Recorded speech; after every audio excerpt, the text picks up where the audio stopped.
Henry Gurke was born in North Dakota on November 6, 1922, to immigrant parents.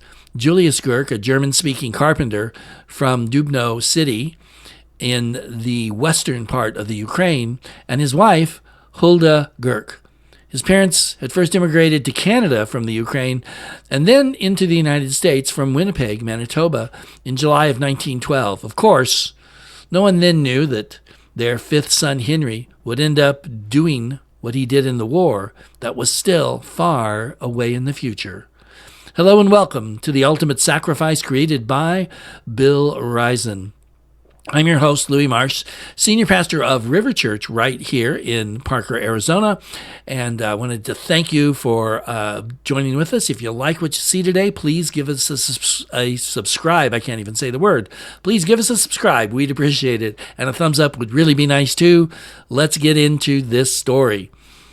The fifth of 8 children, Henry was born November 6, 1922.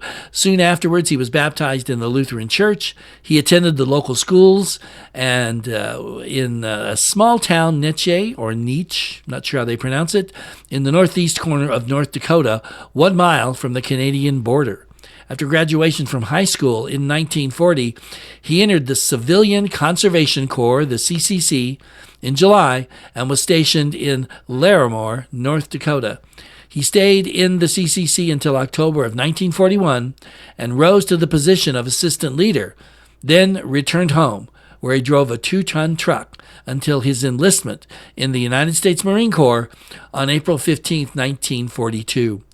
Private Gurke went through basic recruit training at the Marine Corps Recruit Depot in San Diego, and then went to the 2nd Separate Pack Howitzer Battalion of the 22nd Marines and was in Sea Battery only a month before shipping overseas on the SS Lorraine on July 30th, 1942. Just 3.5 months after his enlistment in the Marines. That was fast. He landed in Ipa, British Samoa, 1 month later. Within 2 weeks, the 3rd Battalion, 22nd Marines, with Private Gurke's battery attached, went to Uvea Island of the Wallis Islands to relieve the 3rd Battalion, 7th Marines, which left to rejoin the 1st Marine Division, which was then engaged in the brutal fight of Guadalcanal. On September 1942, Private Gurke was transferred to Company D, 3rd Raider Battalion. After 4 months at Wallis, the Raiders left for Pago Pago, American Samoa, stayed there about 3 weeks, and then moved south to Espiritu Santos and in the New Hebrides, landing there in January of 1943. Now, the 3rd Marine Raider Battalion, which was one of the 4 Raider battalions which served during World War II in the Pacific, was the only one formed overseas. And it was also disbanded overseas as well. So the 3rd Raiders, as a military organization, never set foot on American soil. Its personnel were made up of volunteers from various units, plus a nucleus of 2 officers and 25 enlisted men from the 1st and 2nd Raider battalions. On September 20th, 1942, the 3rd Raiders began to take shape as the HQ Company and Companies A and E were organized on Upolu, Western Samoa. D Company was organized on Uvea Island, Wallis Island Group, and on the 23rd of December, B and C Companies arrived at Pago Pago. And on Christmas Day, finally and officially, the 3rd Marine Raider Battalion companies all joined together. They were complete, and they were ready for action, and they were going to get some.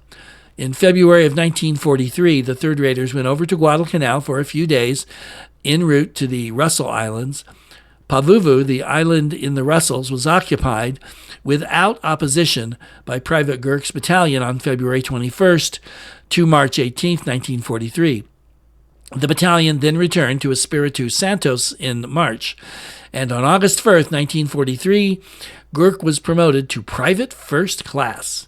Transferred to Company M, 3rd Raider Battalion, 2nd Raider Regiment of the 1st Marine Amphibious Corps in June. PFC Gurke was at Noumea, New Caledonia in October, and finally met the enemy at Bougainville in November.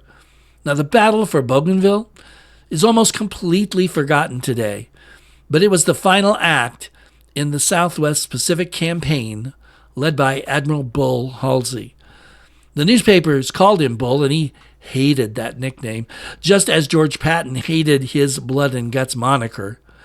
It finished by passing and cutting off Truk, a major Japanese base, and saved hundreds, if not thousands, of American lives in the process, and also sped up the war as well.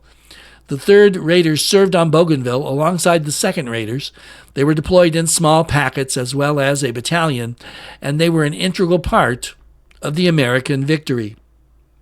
Private First Class Burke was in a shallow 2-man foxhole with a fellow Marine, a BAR man.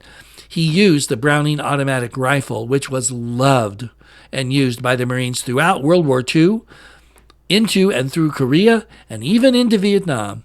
Henery's platoon was engaged in the defense of a vital roadblock near the Empress Augusta Bay on Bougainville Island. Around dawn of November 9, 1943, they were delivering a fierce stream of fire against the advancing Japanese in defense of a vital roadblock which protected the area near Empress Bay from Japanese attacks. Henery judged from the increasing ferocity of the enemy grenade attack that the enemy was determined to annihilate him and his buddy because of the fierce, effective fire they were rendering. Suddenly, a Japanese hand grenade landed in Gurke's 2-man foxhole. He had no time to think, and barely enough time to act, without even 1 second of hesitation. And in complete disregard for his own life and safety, PFC Gurke roughly thrust his companion aside and threw himself on the deadly missile. A split second later, it exploded, but his body absorbed almost all the impact. He was killed immediately, but his buddy was saved, and the Japanese attack was driven off, and the beachhead protected. For his unswerving devotion to duty and uncommon valor in the face of the enemy, President Franklin D. Roosevelt posthumously awarded the Medal of Honor to PFC Gurke. The medal was presented to his parents at ceremonies in the Navy Department on May 31, 1944. The Assistant Secretary of the Navy made the presentation in the name of the President.